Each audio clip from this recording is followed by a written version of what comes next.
Cristal retransmite RDN 949. La fusión perfecta ha llegado. 2 estaciones. Unen fuerzas para llevarte la mejor programación. Sintonizanos y descubrí la magia de esta unión radiofónica. Aquí comienza Y se nos vino la noche. Las novedades y primicias que dejó el día. El diario de mañana. Y todo referido a la cultura en un solo programa. Y se nos vino la noche. De lunes a viernes, de 21 a 22. Conduce Ariel Magirena por fmradiocristal.com.ar. Hola, soy Patri Marina y voy a leer de mi autoría Encuentro. Caminó hacia mí con sus botas puestas, sus piernas que despejaban la noche y un vestido gris que le quemaba en el alma. Venía con furia y con pasos firmes que la salvaban de los fantasmas de las calles. Cuando llegó, me abrazó fuerte, le acaricié las manos, las costillas de primavera, le besé la mirada triste, me miró y rompió el silencio. Y en la almohada que nos refugiaba a ambos en esa noche fría, la escuché llorar. Y así como estaba, rota y a la intemperie, elegí quererla. Buenas noches a todos.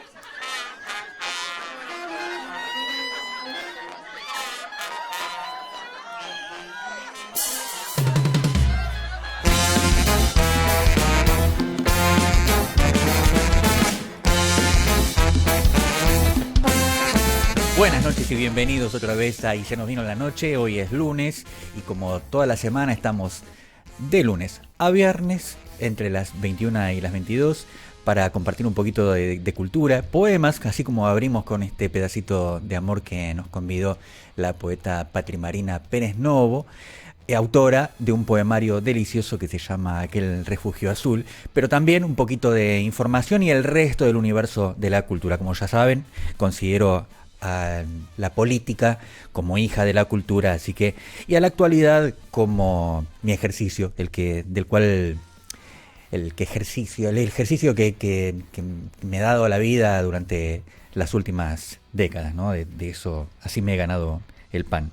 La primera información, ya que venimos de lunes y que hemos tenido un fin de semana con poca información, pero alguna de ellas muy importante, destaqué una que me interesa en especial. El ministro de Defensa, Luis Petri, inauguró el aeropuerto, o la pista de aterrizaje, para ser más exactos, de la base Petrel en la Antártida. La base Petrel había sido siniestrada, había tenido un accidente y había sido prácticamente destruida en el año 1974 por un incendio. Desde entonces, los gobiernos se ocuparon de que estuviese viva, pero era una base siempre en estado provisorio y que además no se ocupaba durante todo el año.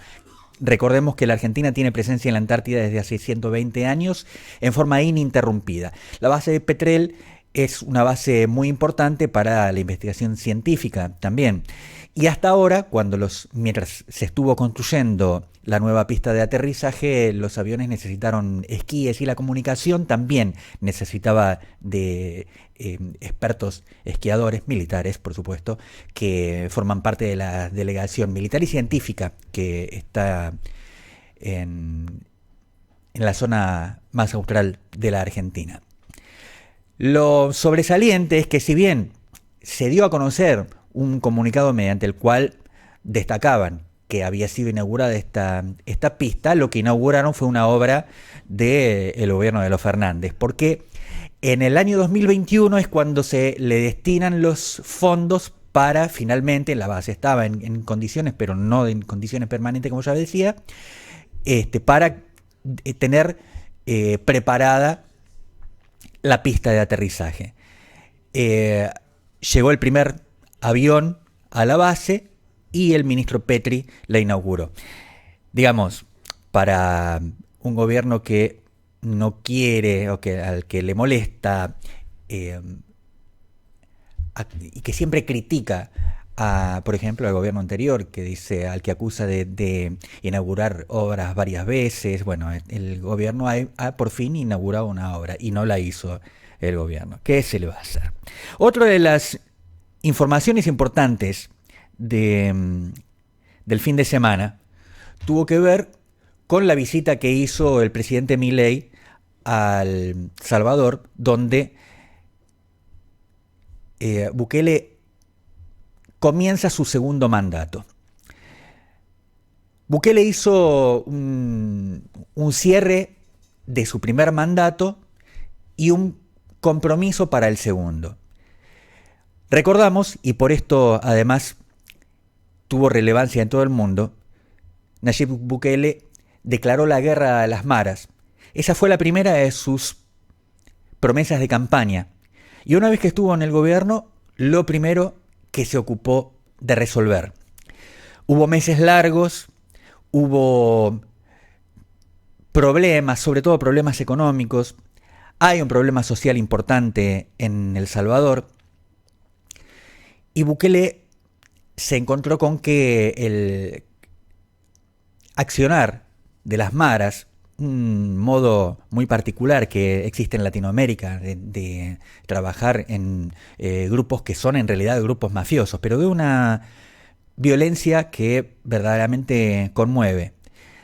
Él dijo que los iba a exterminar, que iba a terminar con las maras, que él iba a terminar con el accionar de las maras, para que se entienda bien. No es que salió con grupos paramilitares a enfrentarlas o que hubo secuestros para degollarlos en sus casas, nada de eso. Fue bastante fácil porque además la impunidad de estas maras que se han desarrollado durante décadas en El Salvador y en otros países de Latinoamérica es que les permite identificarse. Además, para generar miedo en la población. Entonces se tatúan el nombre de la mara a la que pertenecen. Muy fácil. Cuando un gobierno se ocupó de salir a buscarlos, estaban todos identificados. Era como decir, como que tenían el DNI de mara. A Bukele le llevó mucho tiempo, casi 2 años, construir una cárcel de máxima seguridad para recibir exclusivamente a delincuentes que estuviesen vinculados con el accionar de las maras. Y luego salió a buscarlos, sin darles tregua, y no se amedrentó ante ningún tipo de amenaza que había recibido por parte de las maras. Se plantó como un hombre valiente, y además preparó a sus fuerzas armadas para enfrentar ese flagelo. Eso fue una conmoción en toda la sociedad salvadoreña, que lo acompañó, lo sostuvo en esta tarea. Salieron a buscarlos. Y primero los metieron presos. Los organismos de derechos humanos de todo el mundo pusieron el grito en el cielo. Se trataba de detenciones sumarias, de falta de pruebas y cosas por el estilo.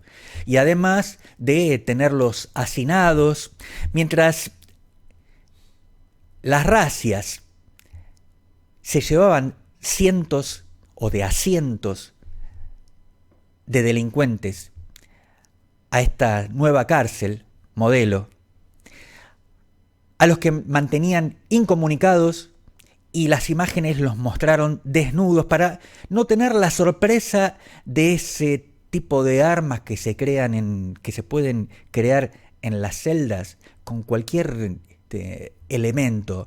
Conseguir una piedra, conseguir una faca, fabricar una faca con el fleje de una cama, obtener cualquier recurso del exterior y llevarlo a su celda. No quería correr riesgos, así que el mundo vio un trato que muchos consideraron inhumanos.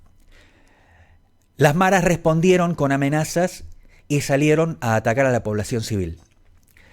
Bukele les aseguró no solamente que no iba a dar la libertad de los que tenían detenidos, aún sin un consumado proceso judicial, porque eso estaba en marcha apenas, sino que les advirtió que cada delito que cometiera una mara, sus integrantes dejarían de recibir comida. Por ejemplo, es muy caro mantener un delincuente en la cárcel.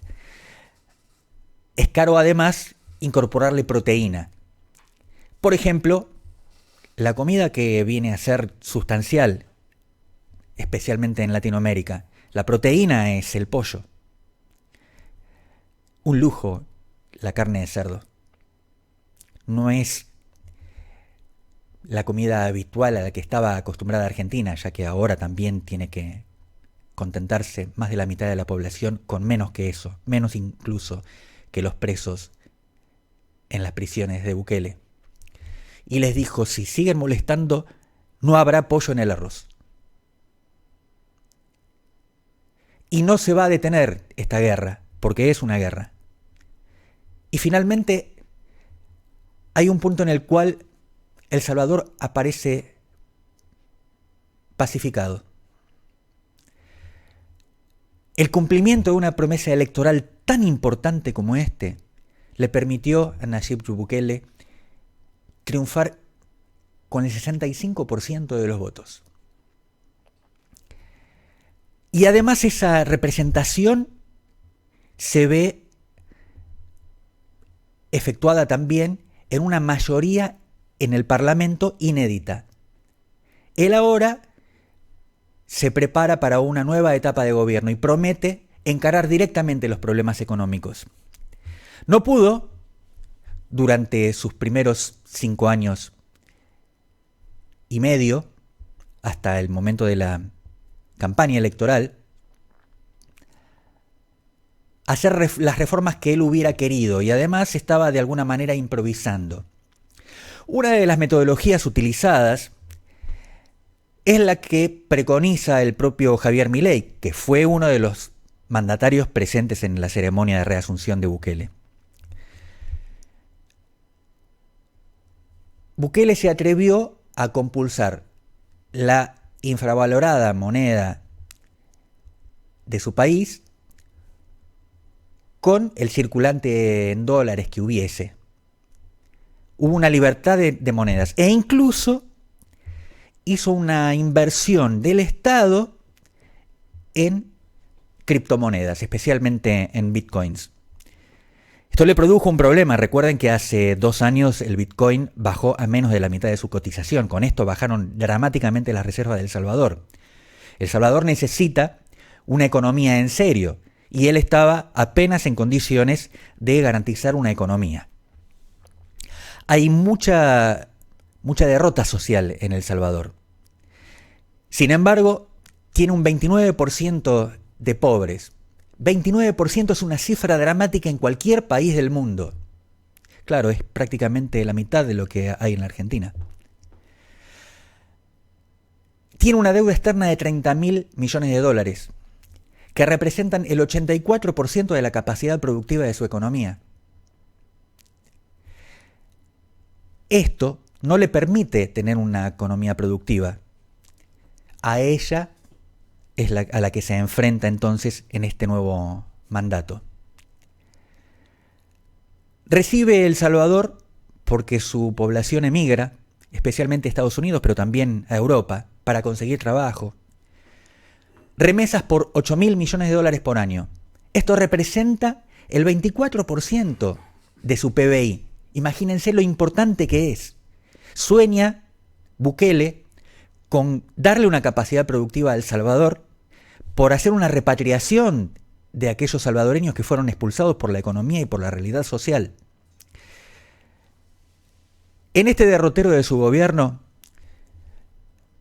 mandatarios vecinos se fijaron muy bien en cómo había logrado enfrentar el flagelo de la inseguridad.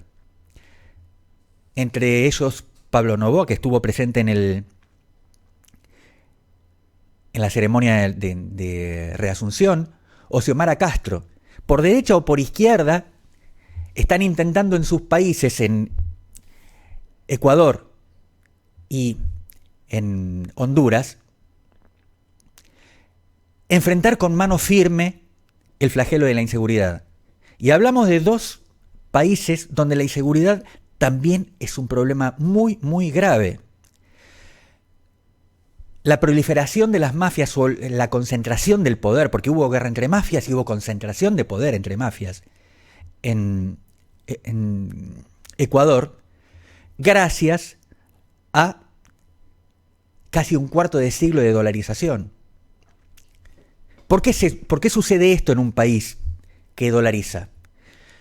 Porque se convierte instantáneamente, al no ser ni tener la posibilidad de imprimir los dólares, y al permitir el ingreso irrestricto a su economía, es una lavadora perfecta.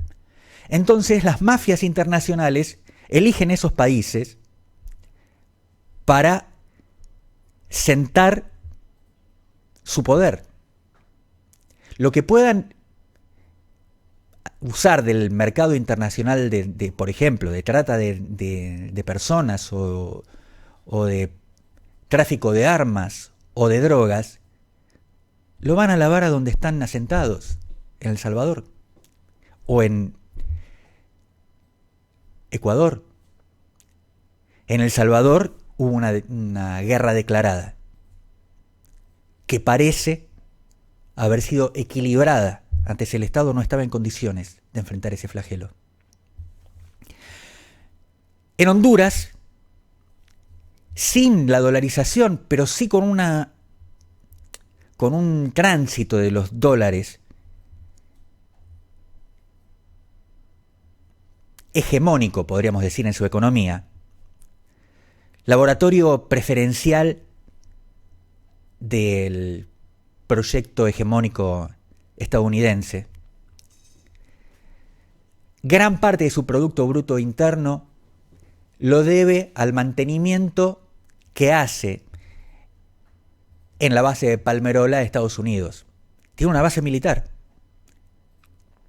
en Honduras. Con la economía de su base militar es capaz de influir en las elecciones hondureñas. Aún así, Xiomara Castro, llega al gobierno y se plantea esta guerra contra esa clase de poderes, probablemente con el guiño de Estados Unidos.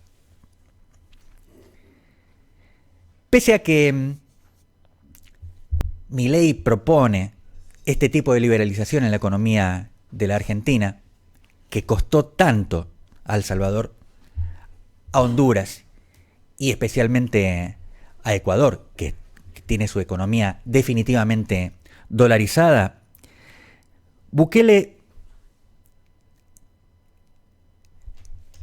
adelantó cuál va a ser la característica social de su nuevo mandato. Y es absolutamente la contraria de la que promete Javier Milei, que lo admira tanto. Absolutamente.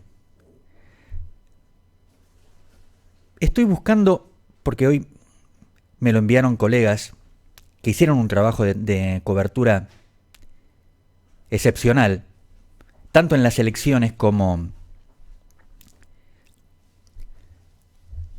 en la ceremonia de mandato de Nayib Bukele. Hicieron esta recopilación que quiero compartir con ustedes.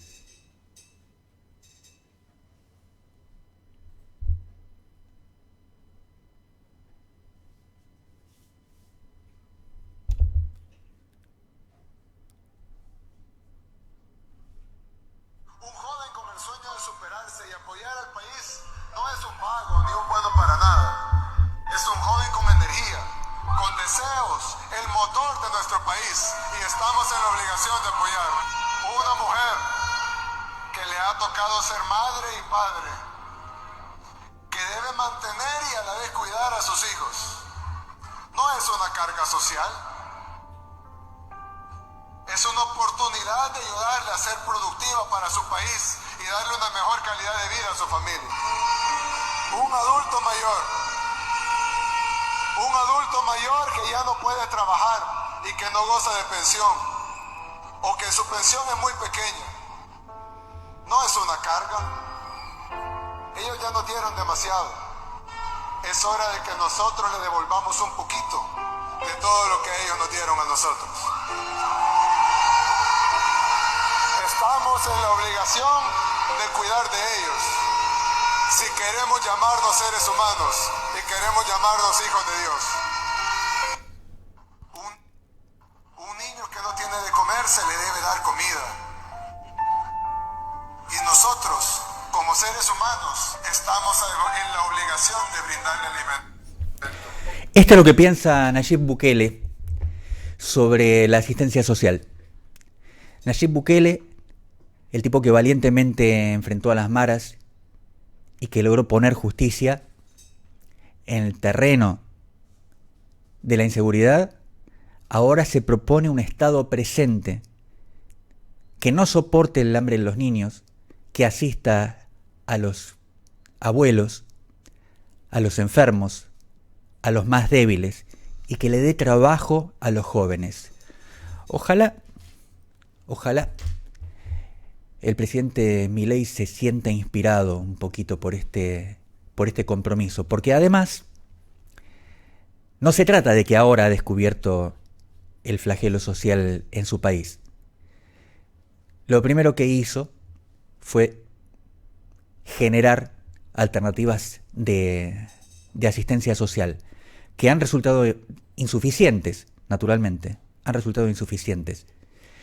Y ahora el joven empresario, publicitario, que tuvo origen en la militancia de izquierda, marxista, y al que ahora acusan de derechista, se plantea una utopía para El Salvador.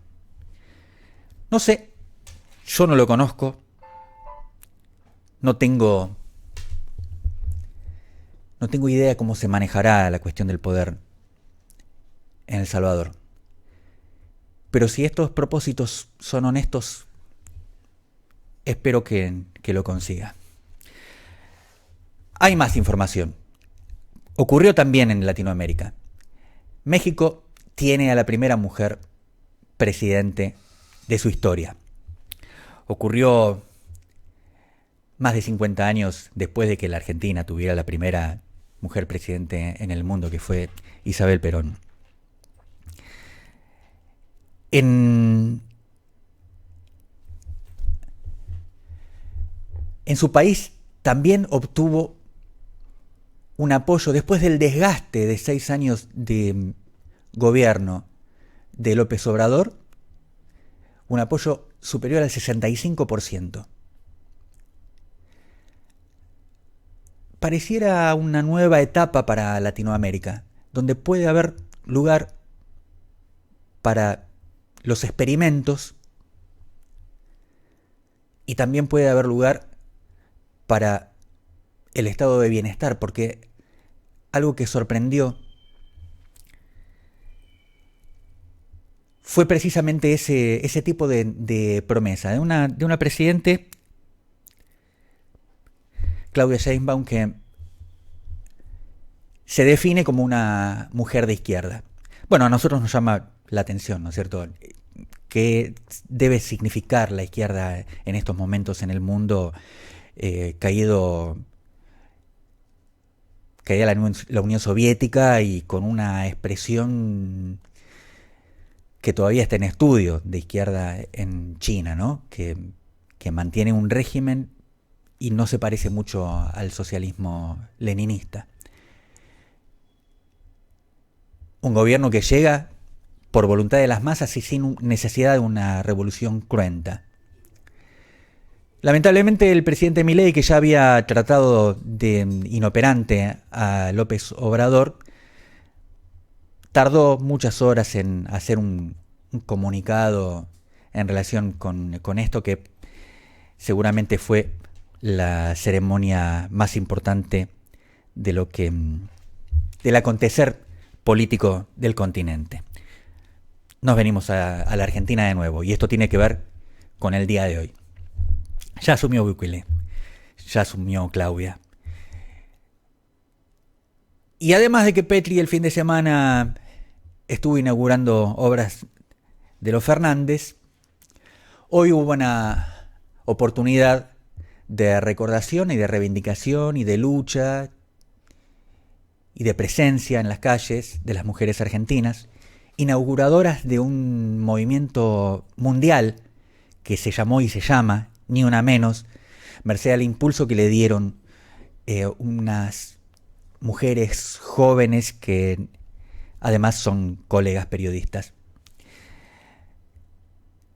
Pasaron 9 años de la primera vez que tomaron la calle para ese tipo de consigna, ni una menos. El reclamo del feminismo o de las mujeres, diría yo, en la Argentina, las feministas y las no feministas, toda mujer que está consciente de su lugar en la sociedad, se ha abierto a las viejas reivindicaciones del feminismo y del feminismo social. Decía Eva Perón que de qué valdría un feminismo sin justicia social. Y hay muchas mujeres que entienden que esto tiene que ver también con parte del flagelo que las mujeres soportan. Que tiene que ver con cuánto las abandona el Estado y las instituciones, cuánto se ponen en riesgo con lo que siempre es lo que a nosotros nos importa, que es el poder. Las mujeres asesinadas por sus parejas o por quien simplemente tiene odio por cuestiones de género, sucumben ante varones que tienen un poder superior al de ella, por lo pronto el poder de la fuerza. No fue una marcha masiva, pasé antes de venir para la radio. Tarde para la marcha, temprano para la radio. O sea, quise estar en el momento de mayor masividad y sin embargo, después de haber logrado épicas como de 2 millones de mujeres frente al debate de el derecho al aborto, hoy apenas cubrieron la Plaza del Congreso, pero es una presencia muy importante en momentos en que muchas mujeres argentinas están padeciendo el flagelo de la injusticia social. Momentos en los cuales hace falta agregar alguna bandera,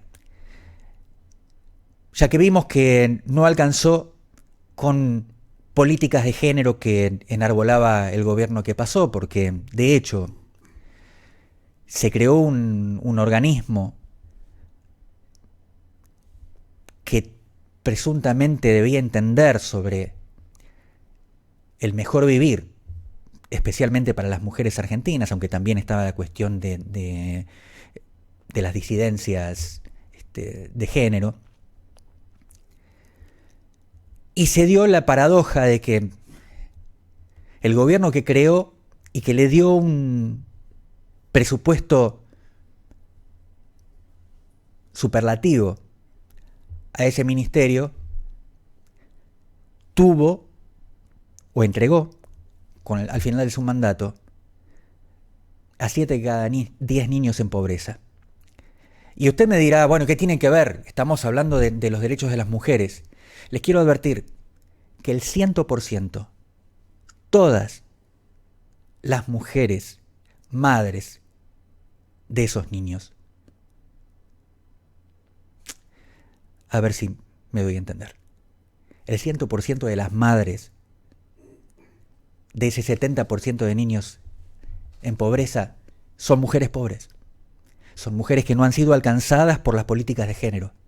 No alcanza con políticas de género. Se necesitan políticas de justicia social para que los derechos sean para todos y especialmente para las mujeres, porque las mujeres tienen roles que los varones jamás lograremos alcanzar, que no se podrán sustituir jamás. Y es muy bueno que ahora puedan elegir carreras o trabajos que antes tenían muy pocas exponentes femeninas. Es muy bueno que haya más ingenieras, más trabajadoras en la industria. Es bueno que puedan elegir y que eligiendo entonces haya más en esos lugares que son casi siempre ocupados por mayorías de varones. Del mismo modo que las mujeres casi siempre son mayoría en aquellos trabajos, tareas que tienen que ver con las personas. Eso que la cultura argentina siempre ha valorado. Una cultura que, contrario de lo que se enarbola como protesta, no es una cultura patriarcal, es una cultura, tampoco es matriarcal, es una cultura de amor a la mujer y especialmente a la madre, proveniente de una ecúmene como la de nuestra fusión, ¿no es cierto?, de nuestros habitantes originarios y aquellos que vinieron en su momento a colonizar y terminaron mestizados. Esta ecúmene iberoamericana o hispanoamericana, que como en ningún otro lugar del mundo tiene como símbolo y ha elegido como madre a María, y lo dice quien es cristiano culturalmente, pero no tiene Dios, y que la vida de su madre tierra está expresada en una figura como la Pachamama. La mujer es el elemento más importante de la sociedad para los criollos. Nunca un varón alcanzará esa dimensión. Por eso llama la atención que haya mujeres que no forman parte del reclamo. No digo que a la mayoría, ni siquiera a una gran parte de las mujeres que hoy marcharon, les interesa nada de esas mujeres en la Argentina, que han logrado en su martirio cambiar cosas. Recuerdo primero a Isabel Perón, porque pareciera que hubo un golpe porque hubo un delirio de los militares por echar abajo la democracia, y que no hubo una figura, y esta figura fue mujer, que fuese la principal víctima, que fuese detenida por más de 5 años, que fuese sometida a vejámenes intelectuales y morales, que le hayan cortado el pelo, que la hayan tenido en prisión, yendo al baño sin una cortina para separarla de los guardianes que ella tenía, que después supimos que algunos de ellos tenían el decoro de darse vuelta para permitirle la intimidad en ese lugar de su aseo, que fue incluso olvidada en la ceremonia de asunción del primer presidente de la actual etapa democrática en 1983, Raúl Alfonsín, que pese a que ella estaba presente, recibió el bastón de mando del dictador y no de la última presidenta constitucional de la Argentina. Quiero acordarme además de Isabel, de una joven, María Soledad Morales, cuyo martirio cambió definitivamente la realidad de una provincia feudal, muerta como resultado de una fiesta de los hijos del poder, y que terminó pagando la política. Afortunadamente hizo falta la muerte de María Soledad Morales para que hubiera una renovación en la política en la provincia de Catamarca. Cecilia, en Chaco, que le costó el gobierno a Capitanich,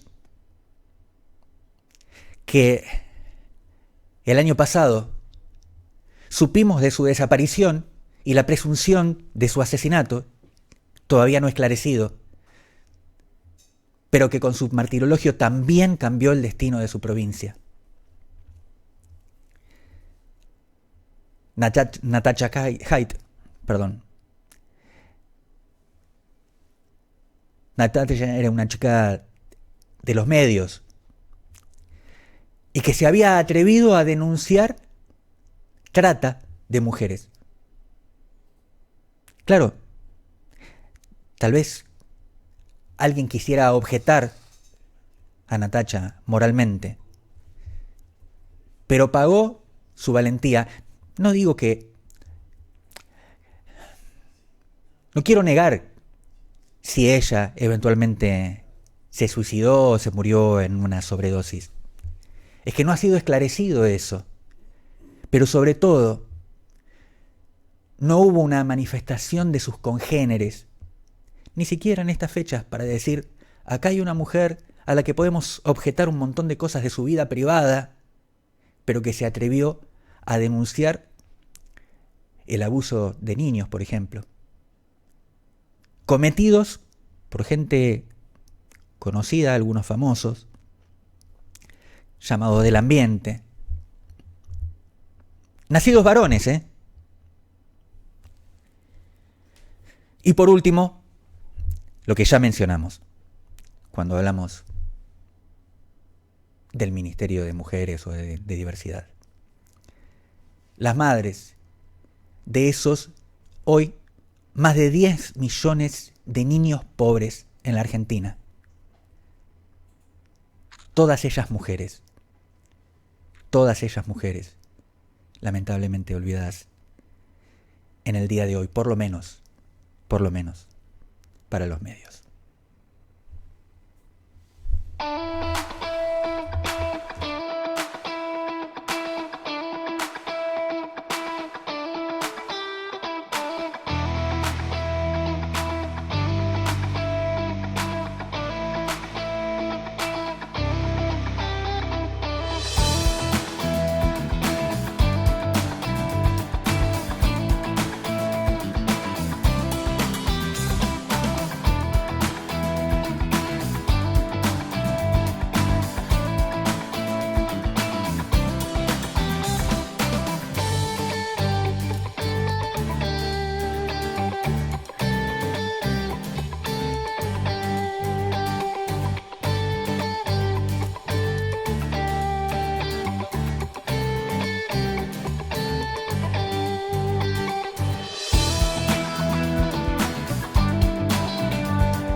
Bueno, no es fácil salir de la realidad. Tal vez me voy a permitir compartir con ustedes un poema. En realidad es la letra de un aire de chacarera que compuse, que se llama La Fragua.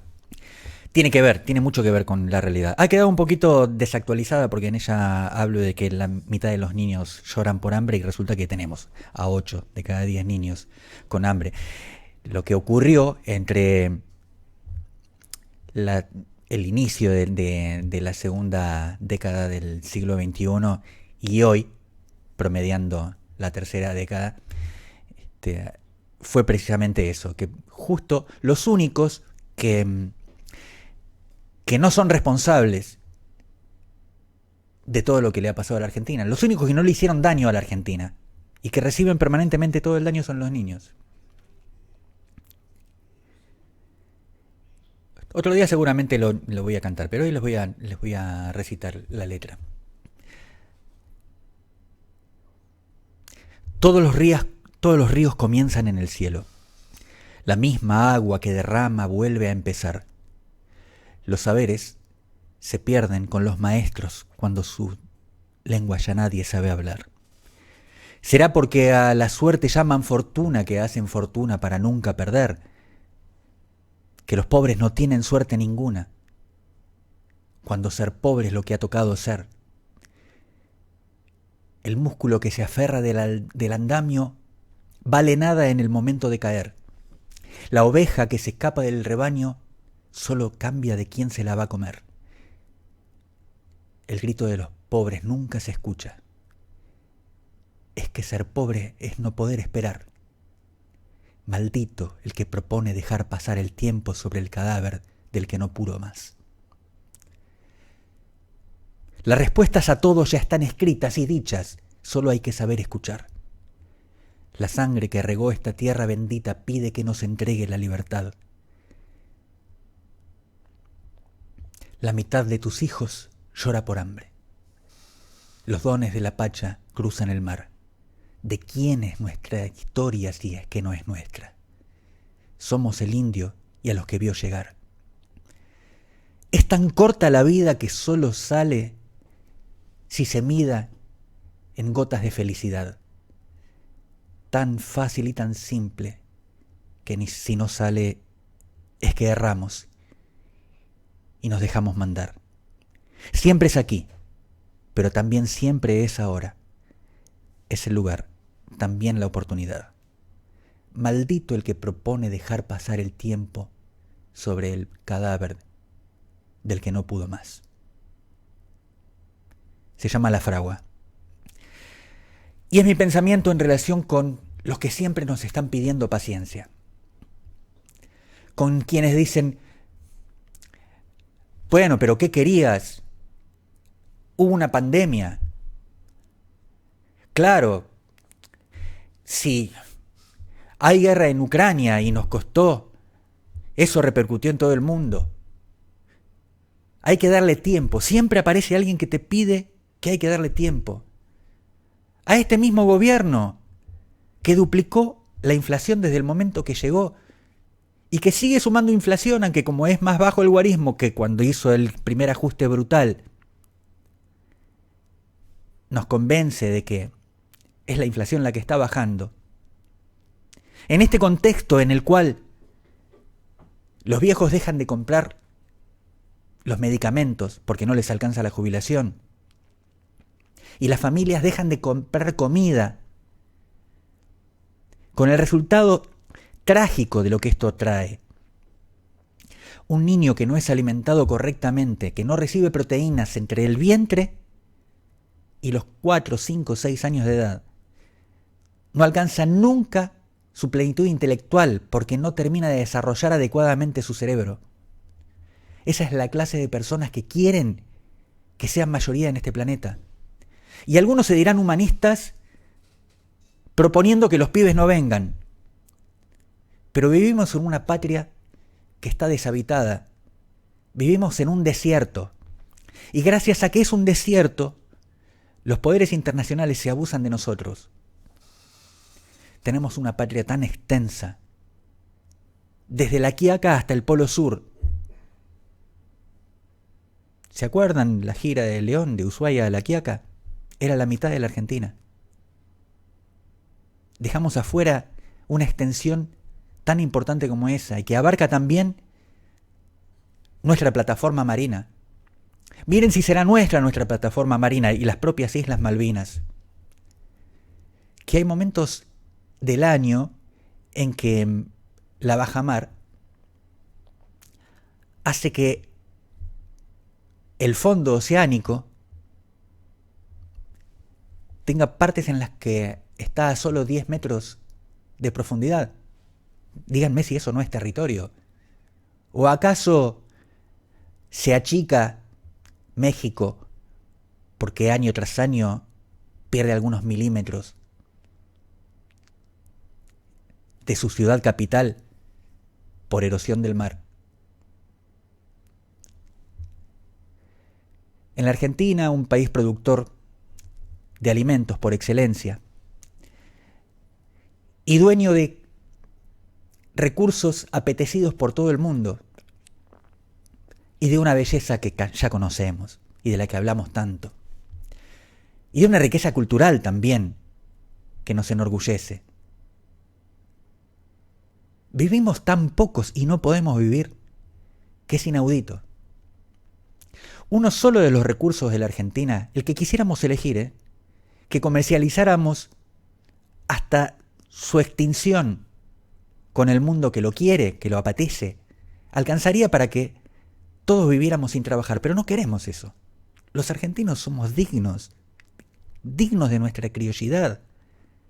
Queremos el trabajo como articulador de la sociedad y como dignificador de nuestras vidas. Hemos sido capaces de crear una sociedad que protegiera a los niños y los considerara los únicos privilegiados y que le garantizara la vida a los ancianos. Esa franja de capacidad productiva está totalmente desaprovechada por quienes manejan los destinos de nuestra querida patria. ¿Cómo puede ser que se desperdicien brazos fuertes, inteligencia, capacidades de personas jóvenes en la edad productiva entre los 18 años y los 65 años cuando se jubilan los varones? ¿Cómo se puede dar el lujo a la Argentina de desperdiciar? Perón decía en el año 72, antes de volver a la Argentina, en plena dictadura de la Argentina, por supuesto. Tanto nos habíamos acostumbrado los argentinos a que la dictadura durara más que los periodos de democracia. Decía, no se puede justificar que haya 7 puntos de desempleo en un país donde todo está por hacerse. Miren si hay cosas por hacerse, todavía hay cosas por hacerse. Y en ese país que estaba todo por hacerse, ese señor que fue presidente 3 veces, resolvió en 2 ocasiones, en su primera y en su tercera presidencia, terminar con el desempleo en solo 3 meses. ¿Qué hizo falta? Planificación económica y obra pública. ¿Cómo se desarrolla un país? Con estrategia y con apoyo. ¿De dónde van a sacar el crédito los empresarios argentinos? Si no es de la economía de los argentinos, su dinero, su trabajo. Hoy pareciera que el paradigma es absolutamente distinto y los jóvenes están convencidos de eso al punto de que están tratando por todos los medios de participar del festival de criptomonedas o de valores intangibles, que no es lo intangible de la cultura, que es lo intangible de la virtualidad. Pensando que se pueden hacer ricos de un momento al otro, especulando. El mundo está aniquilando el concepto de la economía. Y la Argentina podría vivir tranquilamente negociando con ese mundo, pero produciendo, ocupándose de sus recursos. Pero ¿quién lo va a hacer? ¿Quién lo va a hacer si ha hecho el presidente Milei una invitación a los grandes capitales, que es un abuso y una deslealtad con los capitales argentinos, absoluta, y no hubo nadie que se interesara? Solo la timba,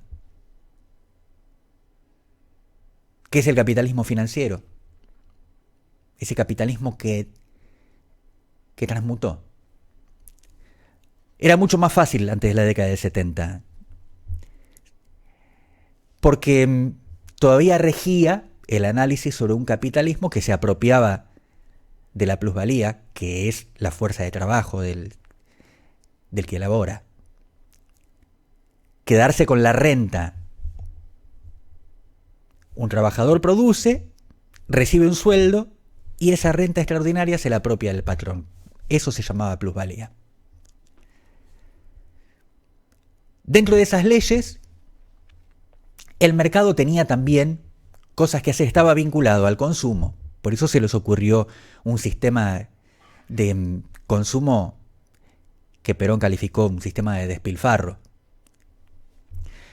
Pero entrados unos pocos años, en la década del 70, el país más importante, la potencia más importante del mundo, sobre todo por su poderío militar, también por su capacidad industrial, pero sobre todo por su poderío militar, decidió que su moneda ya no estuviera respaldada por recursos. Esto quiere decir, antes la respaldaba con oro y luego dijo, no, la moneda es a partir de ahora un instrumento de fe. La economía está sostenida en lo que yo declaro y vos creés que eso representa. Claro, como ipso facto, el dólar se convirtió en el único instrumento para acceder al recurso petróleo, cuando se creó una figura que se llamaba petrodólares, los dólares que se usaban para el mercado del petróleo, había como una especie de virtual reemplazo del oro dorado por el oro negro. Pero el capitalismo ya no es ese, ya no es el que describió Marx. El capitalismo se ha sofisticado, pero además ha perdido su fundamento en recursos. Las monedas no se sostienen en dólar, China sí lo hace todavía en dólar. Perdón, digo que las monedas no se solventan en oro. China sí se solventa en oro. También porque tiene una canasta de inversiones, invierte en recursos en otros países y también en dólares, porque tiene un intercambio en dólares fabuloso con Estados Unidos. Alguna vez hubo hasta una fantasía sobre que China podría quebrar a Estados Unidos. Algo que no puede ocurrir jamás. No porque Estados Unidos sea tan superior económicamente, que de hecho lo es, sino porque la mitad de las reservas chinas provienen del intercambio con Estados Unidos. Ellos producen especialmente para el mercado estadounidense. Y tienen guardados una cantidad de dólares enormes, que sí les sirve para quebrar el dólar si quisieran. Pero quiebran su propia economía también. A ellos les conviene este mundo multipolar que están proponiendo. Mientras tanto, los argentinos seguimos debatiendo cuál es nuestro modelo. ¿Cuál es nuestro modelo económico? Porque el modelo productivo que funcionó desde la década del 40 hasta la del 70 ha sido absolutamente desmantelado por la dictadura del 76. Y el resto de los gobiernos desde entonces hasta hoy se han ocupado de administrar una economía que nos lleva al desastre. Por eso caemos en colapso permanentemente. Las dificultades económicas de la Argentina solían ser cíclicas, tenían que ver con el tipo de administraciones y a veces con el impacto de cuestiones del mundo real. En su momento, durante los primeros gobiernos de Perón, les resultó favorable la reconstrucción de Europa, a la que podía suministrarle alimentos, pero le resultó también desfavorable cuando Europa y Estados Unidos necesitaban reconstruir su industria igual que nosotros. Entonces había muchos elementos que no se podían importar, porque no te los vendían directamente. Aún así, una Argentina que apostó por la industria, por el desarrollo y por la justicia social, se encaramó. En 10 años se convirtió en una de las 10 o 12 potencias más importantes del planeta. Y en el año 75 logró que sus empresas públicas, el alma de su modelo económico, fuera considerado el holding número 15 de los que existían en el mundo. Imagínense hoy que no tenemos. Y aún así, nuestro desarrollo nuclear está en punta, consumido por las grandes potencias a las cuales proveemos y además copiado por Estados Unidos, que quisiera tener ese tipo de experticia y de capacidad. Miren, que nos envidien los yanquis. Por eso ellos quieren una Argentina que no se desarrolle. Y para que la Argentina no se desarrolle, necesitan una Argentina empobrecida. Y es lo que están consiguiendo. La Argentina cada vez se parece más al resto de Latinoamérica. y se adivina el destino. Nuestra latinoamericanización está atada al destino del continente, a punto de ser africanizado. Si les parece, nos encontramos mañana. Tenemos quien nos suceda hoy en esta programación. ¿Sigue? ¿Hoy también? ¿Tiene toda la semana? Entérame de eso. Ah, muy bien. A partir de... ¿Y fue esta semana que se inauguró o la anterior? Lamentablemente no se los recomendé la semana pasada, pero ahora saben, todos los días cuando nosotros terminamos, se quedan con Soundfly y Martín Quinteros. Nosotros nos encontramos mañana.